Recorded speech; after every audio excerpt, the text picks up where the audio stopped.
Buffett made an incredibly smart move early on in his career, buying all of Geico Insurance. This is the one key part of everything he has done that has made his return so above average, and the one strategy that everyone else has failed to point out. So why is this such a big deal? Well, imagine somebody gave you an ever-growing amount of money that caught you from anywhere from zero to giving you a bit of profit every year. This amount has grown into tens of billions for Buffett. In the insurance industry, it is known as float. Float is what insurance companies take in as premiums, but don't have to pay out until later as claims. When you have growing customers and premiums, your float has just gotten larger and larger as far as the eye can see. So what happens when you have a zero cost of capital and billions of dollars? You can invest it in relatively safe stocks or purchase entire companies with decent returns and magnifying your gains.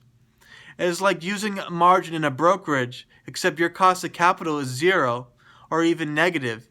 You get paid for the float in years Geico is profitable.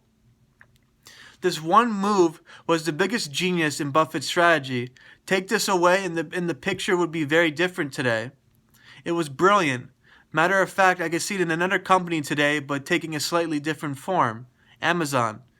They make very little profit from the retail business when taking money today and pay vendors much later. As they grow the top line fast, their float grows and is also in the tens of billions. Bezos lays down bets and investments just like Buffett using Amazon's float from retail in hopes of some of them paying off big. AWS is one of the winners that is now over half the profit. He's making other bets like Echo, Prime Video, physical bookstores and grocery stores, acquisitions like Zappos, and many others. Bezos has made his retail business a provider of free float to invest in other areas, but I have slightly digressed. On to Buffett. Buffett had to make smart decisions with this free float, otherwise it would not have been paid off so handsomely. He has invested in his core areas of expertise and knowledge, his circle of competence as he called it. He bought only companies he knew and understand, and stayed clear of ones that he felt were just too hard. He mastered his emotions. Investing isn't about IQ. If every person was smart, he would be a billionaire.